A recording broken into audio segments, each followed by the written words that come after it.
રાધનપુર શહેરની ટ્રાફિક સમસ્યાના કાયમી ઉકેલ માટે સીએમને રજૂઆત।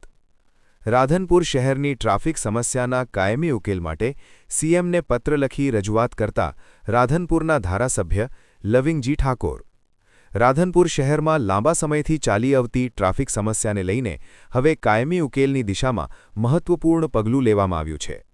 શહેરની ટ્રાફિક જામની ગંભીર સમસ્યાને દૂર કરવા માટે રાધનપુરના ધારાસભ્ય દ્વારા રાજ્યના મુખ્યમંત્રી સમક્ષ લેખિત રજૂઆત કરવામાં આવી છે।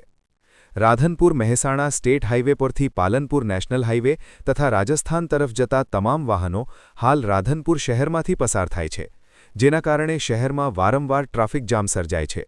ખાસ કરીને શાળા કોલેજના સમયે અને સાંજના સમયે નાગરિકોને ભારે મુશ્કેલીઓનો સામનો કરવો પડે છે।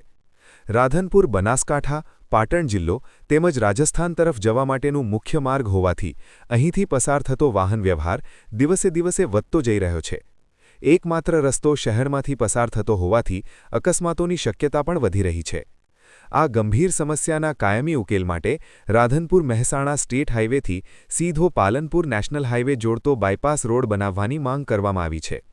બાયપાસ બનતા ભારે વાહનો શહેરની બહારથી પસાર થશે અને શહેરને ટ્રાફિક જામમાંથી રાહત મળશે। ધારાસભ્ય દ્વારા મુખ્યમંત્રી સમક્ષ કરાયેલી લેખિત રજૂઆતમાં શહેરના વિકાસ, જાહેર સલામતી અને નાગરિકોની સુવિધાને ધ્યાનમાં લઈ બાયપાસ રોડને વહેલી તકે મંજૂરી આપવા વિનંતી કરવામાં આવી છે। જો આ બાયપાસ રોડને રાજ્ય સરકાર દ્વારા મંજૂરી મળે તો રાધનપુર શહેરની વર્ષોથી ચાલી આવતી ટ્રાફિક સમસ્યાનો કાયમી ઉકેલ આવી શકે છે।